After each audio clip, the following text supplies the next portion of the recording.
But what has been your experience traveling to Spain with little Spanish? It's been a bit hard sometimes, but People start speaking faster when I'm walking by or doing any activity. It's really hard to understand. But definitely where I was like, wow, I should probably know more. Hello everyone! For today's video, we're gonna ask around how difficult is it to travel through Spain with little or no Spanish at all. Where are you from? And tell me if this is your first time in Spain. We're both from Virginia, actually, and this is, I believe, my first time in Spain. Yours as well? My first time as well, yeah. So I come from the Netherlands, been a few times in Spain. I'm Gloria and I'm from Italy. I've been here multiple times, not in Madrid, but in Sevilla and other places. I'm from New York, and it is my first time. I'm studying right now in Sevilla, studying Spanish. So I know a little bit, but not a lot. Yeah, it is my first time visiting Madrid and Spain as well. We are from South Korea. What would you say is your level of Spanish?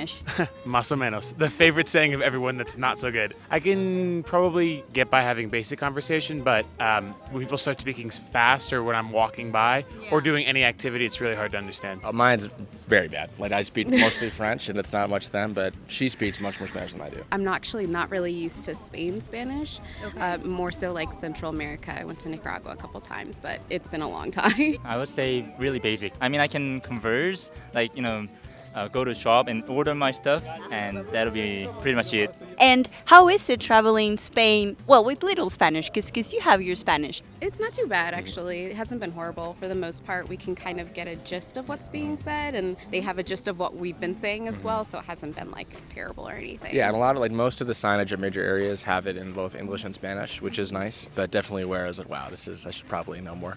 It's been a bit hard sometimes, but I walk my way through it, so... What have been your survival words for your time here in Spain? Words you have to have in hand to defend yourself here. That's a great question. What do you think, babe? I guess just like small phrases like puedo tener, like can I have something if we're gonna order something, or like perdón, hablas inglés has been a go-to. Yeah, mine's always just apologizing, so it's like lo siento, solo entiendo un poco de español, like letting them know, like, hey, I'm sorry, I'm trying, and then they know, or like somos norteamericanos, and they're like, oh, okay, fair enough. Yeah. So helpful usually. Well, I use a lot of cuento cuesta, buen día, hasta luego. These kind of basic greeting words. Vale. I guess getting things like ordering is helpful. Learning basic emotions, like estoy plus ando at the end of anything is really helpful for me, because it's just how you're feeling, and it's easy conjugation, and then directional stuff being able to, when people are go straight and then left and right, I think it's really helpful to know that. And lo cortas. What piece of advice would you give to people from the States or around Europe that want to come to Spain and also have little Spanish? You'd have a month or so in advance. Just give yourself a little prep. There's tons of YouTube videos and things, or if you have a friend who speaks Spanish, the best way is just to talk naturally, and you'll quickly realize that, oh, I say this all the time, I should know how to say that. There's lots of apps, things like that. Come and you'll learn. People are really friendly here, and if you just do a little bit of practice before, I think it makes a big difference. So I would say go and download Duolingo, because it's a great app. You can learn the basics, just 5 minutes a day before your holiday or before going here. And when people see that you speak basic Spanish, are they helpful with you when you try to communicate? Yeah, I think so, yeah. In Sevilla, they're the best. Everyone's really friendly. They want to get to know me. I live with a host mom, so I spend a lot of time talking with her. Her name is Peppa. She's adorable. So it depends. In the South, I feel people are really, really nice. I've only been to Madrid twice, and I feel one-on-one it's easy. In a cab, I feel I'm talking a lot, but on the street, sometimes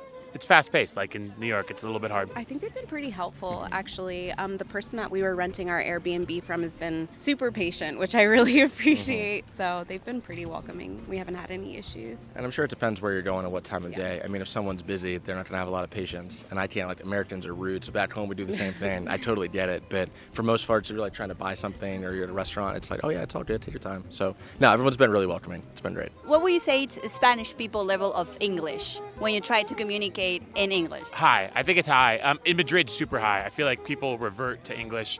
In Sevilla, a little bit less so. I think people speak mainly Spanish there. I think younger people I think speak English too, but some other people that I'm around only really speak Spanish, which is better for me because I want to learn.